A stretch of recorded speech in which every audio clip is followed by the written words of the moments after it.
రుక్మిణి ఆ పేరు. హైదరాబాద్ నుంచి వచ్చాము.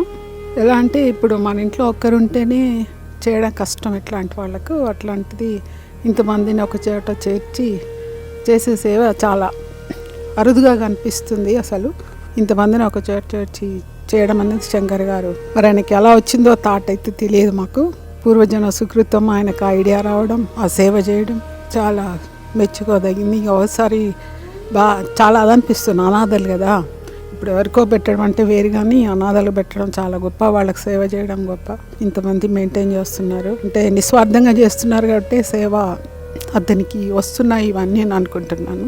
ఈ సేవ ఇట్లే కంటిన్యూ అవుతూ అనేక మంది వచ్చి సహాయం చేస్తారని ఆశిస్తున్నాను.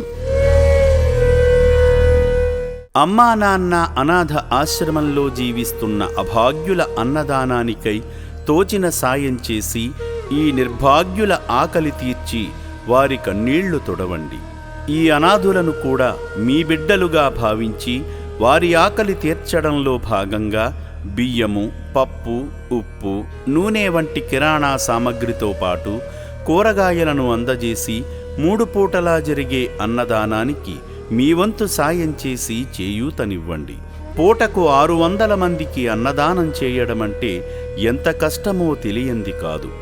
ఈ అనాథుల ఆకలి బాధలకు చెలించి మీరు చేస్తున్న సాయం వల్లనే ఈ అన్నదాన యజ్ఞం నిర్విరామంగా కొనసాగుతుంది.